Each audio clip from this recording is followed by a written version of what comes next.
Kepala toko. Iya. Makasih ya. Bukan saya sih. Siapa yang di sini? Ya, bilang sini tolol, makasih. Viral di media sosial, seorang kurir ekspedisi meluapkan kekesalannya saat mengantar paket ke alamat pelanggan. Emosi sang kurir dipicu oleh keterangan alamat yang dinilai mengandung kata-kata tidak pantas. Dalam video yang beredar, kurir tersebut memperlihatkan detail alamat pengiriman yang tertulis. Ya, sini tolol ya. Nih. Tulisan tersebut membuat sang kurir merasa tersinggung karena dianggap merendahkan profesinya.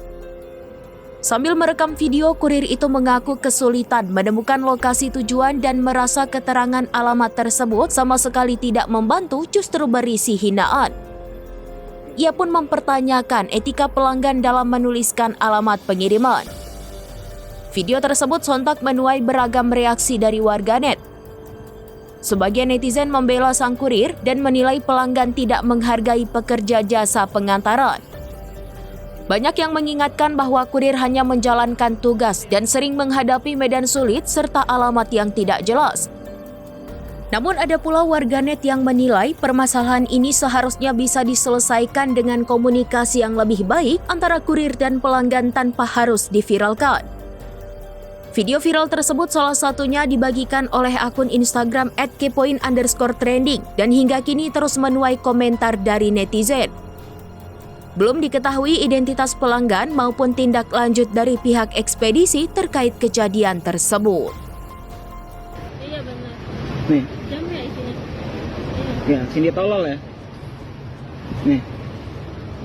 Iya benar.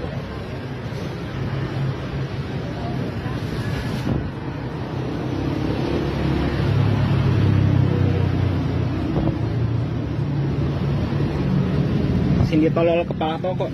Iya. Makasih ya. Bukan saya sih. Siapa yang di sini? Ya, bilang sini tolol, makasih.